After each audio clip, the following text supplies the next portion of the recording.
दोस्तों, जब कोई परिवार खुशी खुशी छुट्टियां मनाने निकलता है तो वो सपने में भी नहीं सोचता कि ये सफर उनका आखिरी सफर बन जाएगा। आज मध्य प्रदेश के जबलपुर से एक ऐसी रुला देने वाली तस्वीर सामने आई है जिसने पूरे देश को सुन्न कर दिया है। मौत सामने थी, पानी का खौफनाक सैलाब था, लेकिन एक माँ ने हार नहीं मानी। उसने अपने 4 साल के मासूम को बचाने के लिए उसे अपनी बाहों में ऐसे जकड़ लिया कि आखिरी सांस तक दोनों अलग नहीं हुए। जब गोताखोरों ने उन्हें गहरे पानी से बाहर निकाला तो वो दोनों माँ बेटे एक ही लाइफ जैकेट में लिपटे हुए थे। इस दर्दनाक मंजर ने वहां मौजूद हर एक इंसान की आंखें नम कर दीं। ये कोई प्राकृतिक आपदा नहीं थी, बल्कि यह सिस्टम की उस जानलेवा लापरवाही का नतीजा था जहां नियमों को ताक पर रखकर मासूम जिंदगियों से खिलवाड़ किया गया। मौत के उस खौफनाक मंजर के बीच उस क्रूज के अंदर आखिर क्या हुआ था? क्यों लहरों के बीच ऑपरेटर ने चीखते चिल्लाते यात्रियों की एक नहीं सुनी? आज हम इसी खौफनाक हादसे की पूरी टाइमलाइन और उस परिवार की आंखों देखी आप बीती आपके सामने रखेंगे। दिल थाम कर बैठिए। मध्य प्रदेश का जबलपुर शहर, जो अपनी शांत वादियों, प्राकृतिक सौंदर्य और नर्मदा नदी के मनोरम घाटों के लिए पूरे देश में एक अलग पहचान रखता है।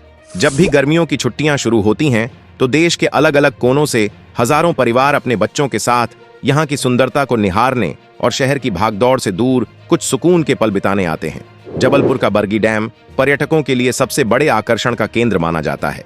इस डैम का विशाल और नीला पानी, चारों तरफ फैली हरियाली और ठंडी हवाएं किसी का भी मन मोह लेने के लिए काफी हैं। मई 2026 के उस मनहूस दिन भी बरगी डैम के किनारे का नजारा बिल्कुल आम और खुशनुमा दिनों जैसा ही था। डैम के किनारे पर्यटकों की भारी भीड़ जमा थी। बच्चे अपनी धुन में हंस खेल रहे थे, बड़े लोग खूबसूरत वादियों के बीच अपनी यादों को तस्वीरों में कैद कर रहे थे। हर चेहरे पर एक मुस्कान थी और हर कोई उस विशाल पानी के बीच क्रूज के उस शानदार सफर का आनंद लेने के लिए अपनी बारी का इंतजार कर रहा था। उस वक्त डैम का पानी बिल्कुल शांत लग रहा था। सूरज की किरणें पानी पर पड़कर एक बहुत ही खूबसूरत दृश्य बना रही थीं। लेकिन किसी को भी इस बात का जरा सा भी अंदाजा नहीं था कि पानी की यह खामोशी एक बहुत बड़े और जानलेवा तूफान से पहले की शांति है। उस शांत पानी के भीतर एक ऐसा अनजाना खतरा छुपा हुआ था जो कुछ ही पलों में कई हंसते खेलते परिवारों की दुनिया हमेशा के लिए उजाड़ने वाला था। डैम के किनारे बने टिकट काउंटर पर लंबी कतारें लगी हुई थीं। हर कोई जल्दी से जल्दी क्रूज पर सवार होना चाहता था। प्रशासन के जो आंकड़े बाद में सामने आए, उनके मुताबिक उस दुर्भाग्यपूर्ण क्रूज के सफर के लिए कुल 29 वयस्कों के टिकट काटे गए थे। लेकिन इन 29 लोगों के अलावा उस क्रूज में कई ऐसे छोटे बच्चे भी सवार थे जिनका प्रशासन या ऑपरेटर के पास कोई आधिकारिक रिकॉर्ड या टिकट नहीं होता है। इन्हीं परिवारों के बीच एक परिवार प्रदीप कुमार का भी था। प्रदीप अपनी पत्नी और अपने 4 साल के बेहद प्यारे और मासूम बेटे के साथ इस सफर को लेकर बेहद उत्साहित थे। वह 4 साल का बच्चा पहली बार इतने बड़े पानी के जहाज को करीब से देख रहा था।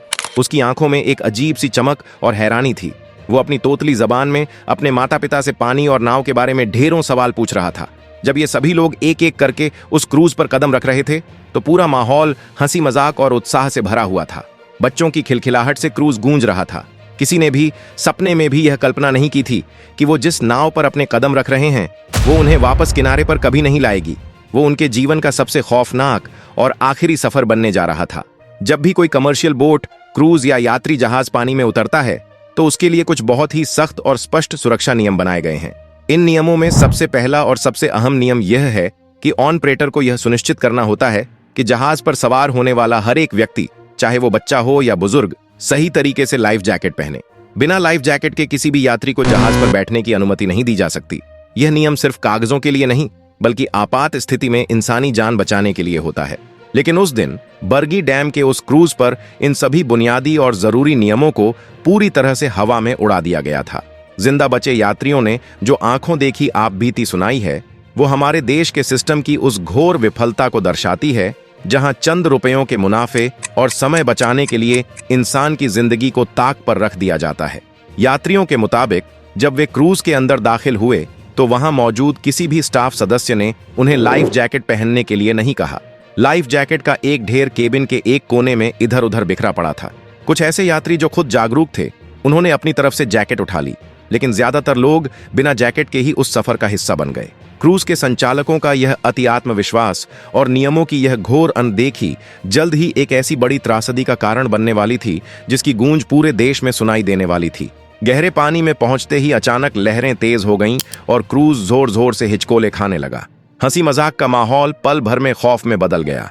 स्थिति बिगड़ती देख प्रदीप ने क्रूज चालक से गुहार लगाई, लहरें तेज हैं, क्रूज का संतुलन बिगड़ रहा है, इसे तुरंत किनारे ले चलो। लेकिन अति आत्मविश्वास में डूबे ऑपरेटर ने इस चेतावनी को पूरी तरह अनसुना कर दिया। नतीजा, लहरों का दबाव इतना बढ़ गया कि एक जोरदार झटके के साथ वो विशाल क्रूज पलट गया। पलटते ही वहां हाहाकार मच गया। ऊपर बैठे लोग तो गहरे पानी में जा गिरे, लेकिन सबसे खौफनाक स्थिति उनकी थी जो केबिन के अंदर बैठे थे, क्योंकि क्रूज के उलटने से केबिन वाला हिस्सा सीधे पानी के भारी दबाव और गहरे अंधेरे में डूब गया। जरा सोचिए उस खौफ को। केबिन में तेजी से पानी भर रहा था और बाहर निकलने का कोई रास्ता नहीं था। उसी घुप अंधेरे में वो माँ और उसका 4 साल का मासूम फंस गए। जब मौत सामने थी तो उस माँ ने एक ही लाइफ जैकेट में खुद को और अपने बच्चे को लपेट लिया। उसने अपने लाल को सीने से इतनी जोर से जकड़ा कि मौत की लहरें भी उन्हें अलग नहीं कर पाईं। लेकिन केबिन में फंसे रहने के कारण वे दोनों हार गए। जब गोताखोरों ने उन्हें निकाला तो बच्चा आखिरी वक्त तक अपनी माँ के सीने से चिपका हुआ था। यह दर्दनाक मंजर देखकर पूरी रेस्क्यू टीम रो पड़ी। वहीं अपनी आंखों के सामने अपने पूरे संसार को डूबते देखने वाले प्रदीप का रो रोकर बुरा हाल है। किनारे पर बैठे प्रदीप के वो शब्द हर किसी को रुला रहे हैं। अगर उन्होंने मेरी बात सुनकर क्रूज किनारे लगा लिया होता या कम से कम हमें लाइफ जैकेट दी होती तो आज मेरी पत्नी और मेरा बेटा जिंदा होते। वहीं रेस्क्यू के दौरान एक हैरान करने वाला चमत्कार भी हुआ। हादसे के पूरे 3 घंटे बाद 72 साल के रियाज हुसैन को गैस कट्टर से क्रूज काटकर सुरक्षित बाहर निकाला गया। वो अंदर एक एयर पॉकेट में फंसे थे और मदद के लिए लगातार दीवार पीट रहे थे। प्रशासन के मुताबिक 28 लोगों को तो बचा लिया गया, लेकिन 9 बेगुनाहों की जान चली गई। सबसे बड़ा दर्द तो ये है कि कुछ लोगों ने लाइफ जैकेट पहनी भी थी, लेकिन केबिन में फंसे होने और पानी के भारी दबाव के कारण वो बाहर ही नहीं आ सके। हादसे के बाद प्रशासन की नींद टूटी है। मध्य प्रदेश सरकार ने सभी कमर्शियल क्रूज और बोटिंग पर तुरंत रोक लगाते हुए सुरक्षा जांच और स्टाफ की ट्रेनिंग अनिवार्य कर दी है। लेकिन बड़ा सवाल यह है, क्या हमारा सिस्टम हमेशा मासूमों की जान जाने के बाद ही जागेगा? चंद रुपयों के लालच में यात्रियों की सुरक्षा से खिलवाड़ करना महज हादसा नहीं, बल्कि एक अक्षम्य अपराध है। बरगी डैम का यह दर्दनाक हादसा हम सबके लिए एक बड़ा सबक है। उस मां का आखिरी संघर्ष हमें याद दिलाता है कि जीवन कितना अनमोल है। आप भी जागरूक बने, बिना लाइफ जैकेट किसी भी नाव पर न बैठें और अपनी सुरक्षा से कभी समझौता न करें। अगर इस रिपोर्ट ने आपको जागरूक किया हो तो इसे ज्यादा से ज्यादा शेयर करें।